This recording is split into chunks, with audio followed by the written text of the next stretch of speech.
Assalamualaikum warahmatullahi wabarakatuh. Perkenalkan, saya Novita Ika Utami.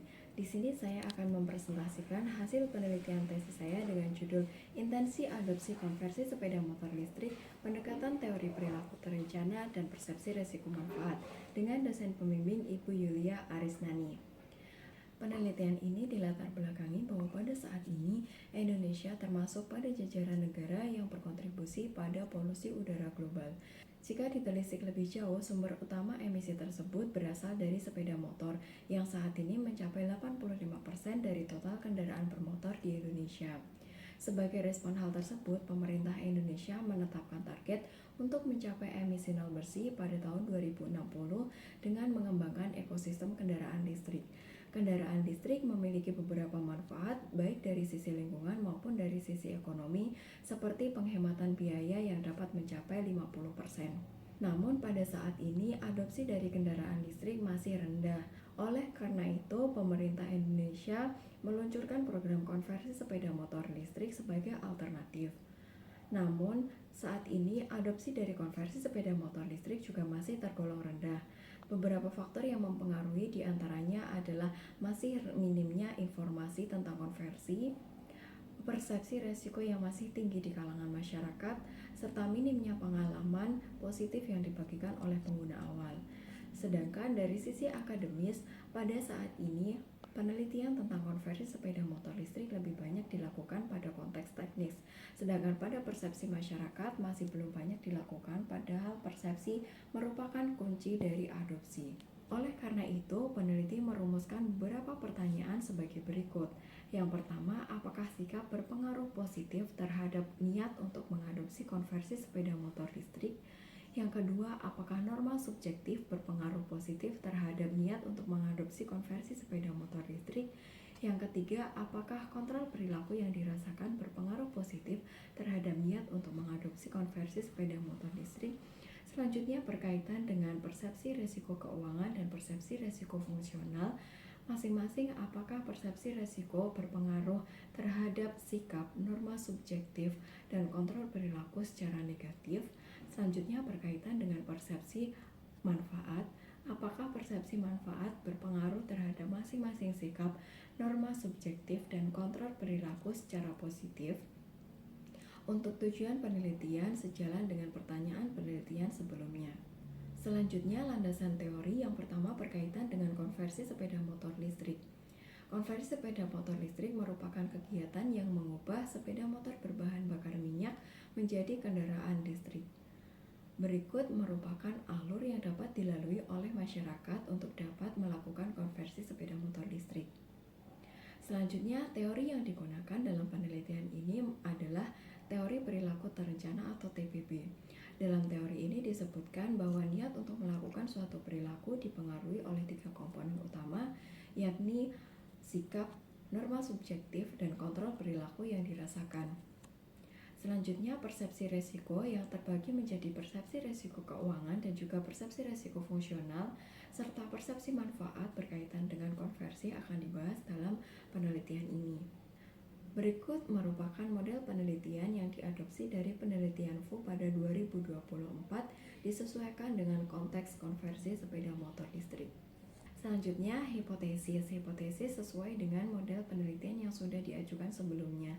Hipotesis 1-3 berhubungan dengan konstruk TPB, yakni sikap, norma subjektif, dan kontrol perilaku berpengaruh secara positif terhadap niat untuk mengadopsi konversi sepeda motor listrik.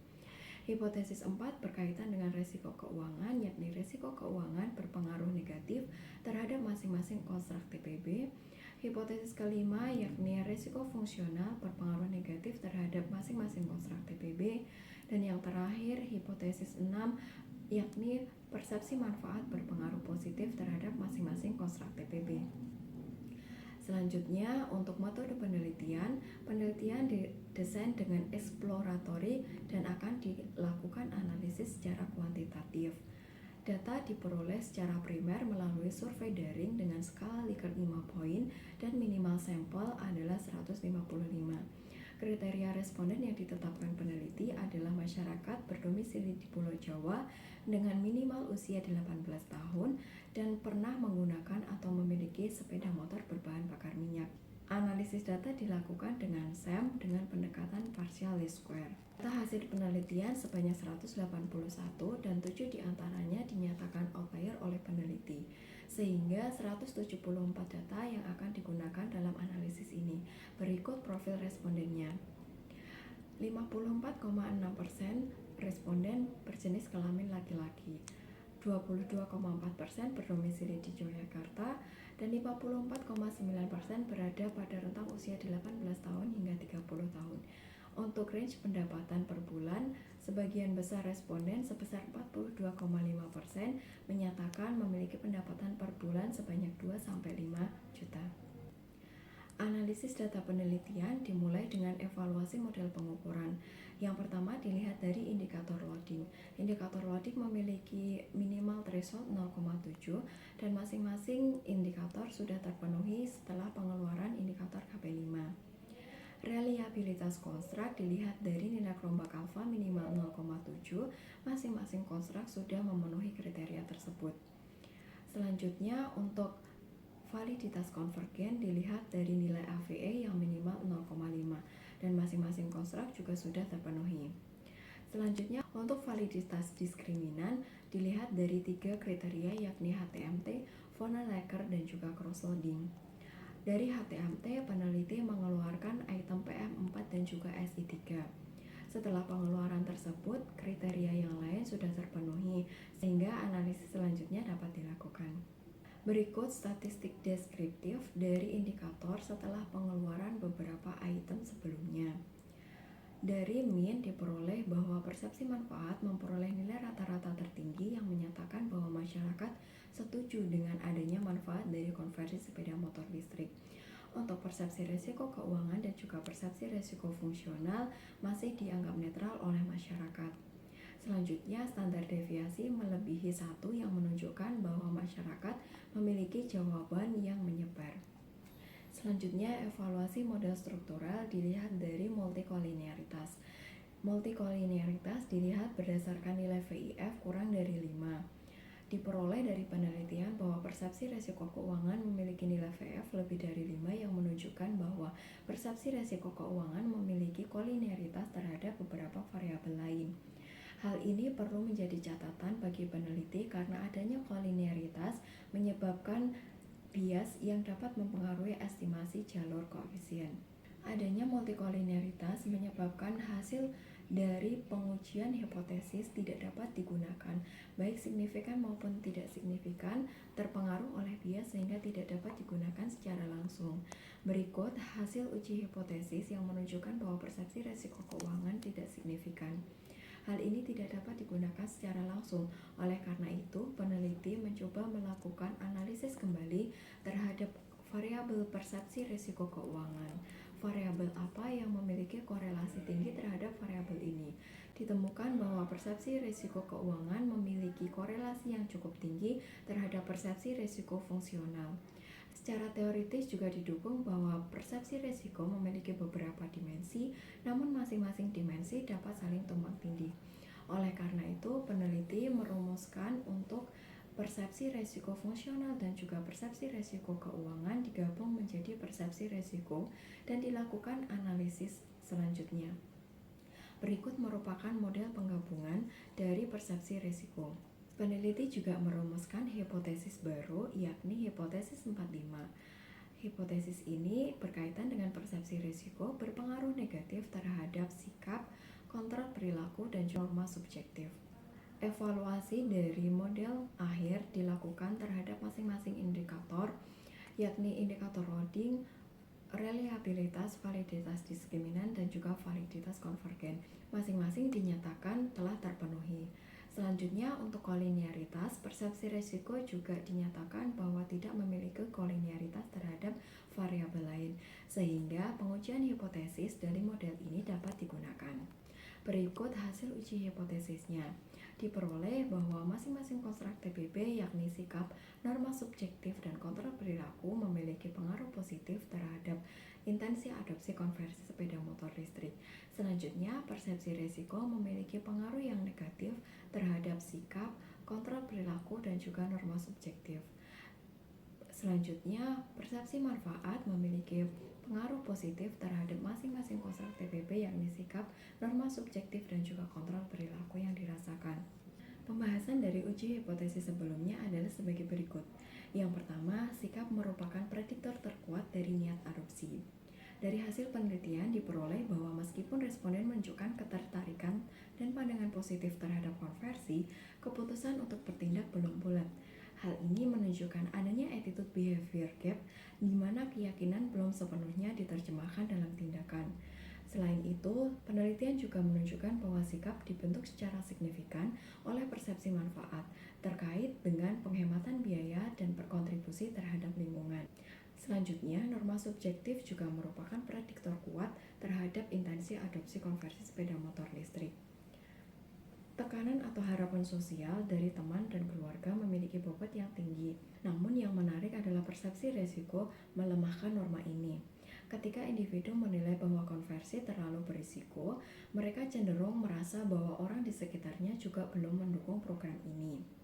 Hal ini menunjukkan bahwa norma sosial bisa terbentuk namun sangat rentan terhadap persepsi negatif. Selanjutnya, kontrol perilaku. Sebagian besar responden merasa paham tentang proses konversi secara konseptual, namun masih ragu terhadap pelaksanaan praktisnya. Hal ini dipengaruhi oleh infrastruktur yang belum optimal seperti ketersediaan bengkel maupun tempat charging.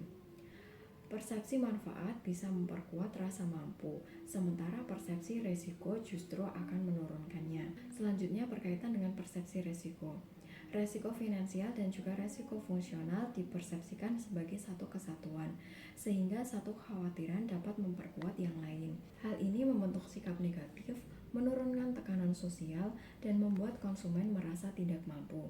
Selanjutnya, untuk persepsi manfaat, berpengaruh secara positif terhadap masing-masing konstruk TPP, yang berarti bahwa variabel ini tidak hanya membentuk sikap positif, tapi juga memperkuat norma sosial, dan juga rasa mampu untuk bertindak. Efek mediasi manfaat terlihat signifikan di semua jalur, yang artinya saat konsumen melihat konversi sebagai sesuatu yang menguntungkan, baik secara ekonomi maupun secara sosial, mereka jauh lebih siap dan juga lebih percaya diri. Selanjutnya adalah kesimpulan. Kesimpulan dari penelitian ini adalah sebagai berikut. Yang pertama, masing-masing konstruk TPP, sikap, norma subjektif, dan kontrol perilaku berpengaruh secara positif terhadap niat adopsi konversi sepeda motor listrik. Yang kedua adalah persepsi resiko berpengaruh secara negatif terhadap sikap, norma subjektif, dan kontrol perilaku. Selanjutnya, persepsi manfaat berpengaruh secara positif terhadap sikap, norma subjektif, dan kontrol perilaku. Implikasi manajerial dari penelitian ini adalah sebagai berikut. Yang pertama, untuk mendorong niat adopsi dapat dilakukan dengan membangun sikap positif melalui komitmen tindakan seperti edukasi manfaat nyata dari penghematan biaya dan ramah lingkungan, test ride, dan juga demo untuk mengubah ketertarikan menjadi keputusan. Selanjutnya bisa dengan membangun dukungan sosial dengan melibatkan tokoh komunitas. Selanjutnya dapat memperkuat rasa mampu dengan menyederhanakan birokrasi, melatih teknisi, dan memperbanyak bengkel resmi. Selanjutnya, untuk mengurangi persepsi resiko dapat dilakukan dengan edukasi publik tentang resiko dan juga solusinya, bahwa ada garansi dan juga mitigasi limbah, serta transparansi prosedur. Pencegahan narasi negatif juga akan mempengaruhi atau mengurangi persepsi resiko. Kemudian untuk membangun kepercayaan diri terhadap resiko ini dapat dilakukan dengan layanan satu pintu atau pelatihan teknis dan juga penyediaan platform digital. Yang terakhir adalah dengan menguatkan manfaat sebagai pemicu adopsi. Hal ini dapat dilakukan dengan mengkomunikasikan manfaat konversi sepeda motor listrik secara konkret, yakni seperti adanya hemat biaya, insentif pajak, dan efisiensi operasional. Selanjutnya, untuk meningkatkan rasa percaya diri juga dapat dilakukan dengan meratakan infrastruktur, mengadakan paket hemat, dan juga layanan jemput atau tukar tambah. Demikian presentasi hasil penelitian tesis saya. Terima kasih. Wassalamualaikum warahmatullahi wabarakatuh.